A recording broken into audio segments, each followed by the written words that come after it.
আমি আমার বন্ধুদের নিয়ে চলে এসেছি সাতধারা জলপ্রপাতে। ইন্দ্রাবতী নদীর উপর অবস্থিত এই সাতধারা জলপ্রপাতটি অতীব সুন্দর, আকর্ষণীয় এবং মনোমুগ্ধকর।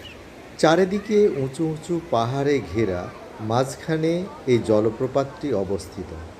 জলপ্রপাতের স্বচ্ছ এবং তীব্র গতিসম্পন্ন জলধারাটি সত্যিই ভয়ঙ্কর সুন্দর।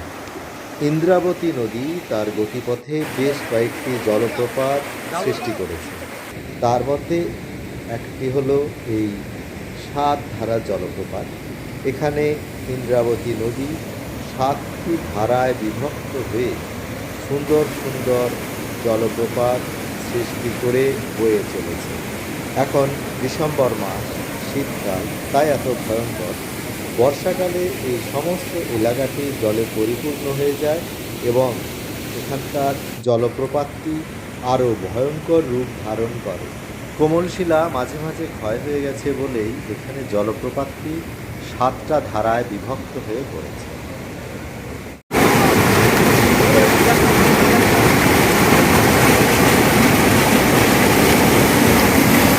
নিরালায় শুয়ে একটু ঝর্ণার গান শোনার চেষ্টা করছিলাম।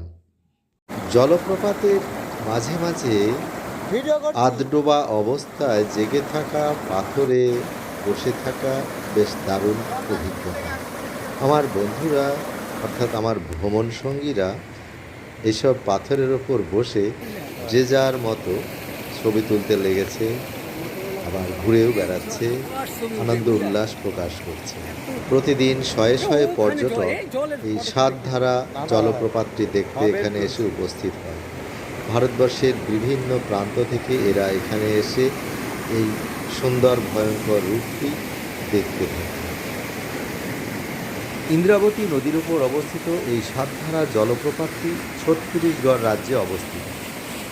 এই জলপ্রপাতটি জগদলপুর থেকে সহজেই ব্যক্তিগত গাড়ি করে এখানে আসা যায়।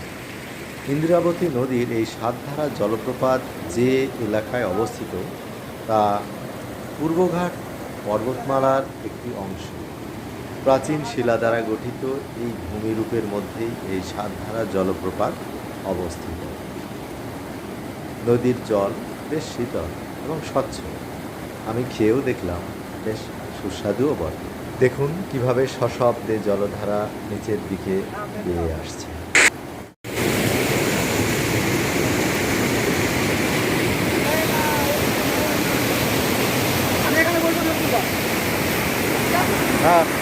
আমার বন্ধু অসিত কুমার সরকার এক শিলাখণ্ডের ওপর বসে সময় কাটাচ্ছে।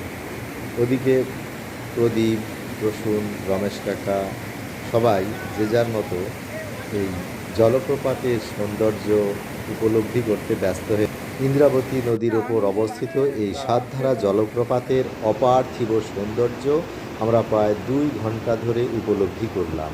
ইচ্ছে হচ্ছিল এখানে সারাদিন থেকে যেতে, কিন্তু উপায় নেই। আরও অনেক দর্শনীয় স্থান আমাদের জন্য অপেক্ষা করছে, সেগুলোর খোঁজেই এবার আমরা বেরিয়ে পড়ব। সবাইকে টাটা, আবার পরে দেখা হবে।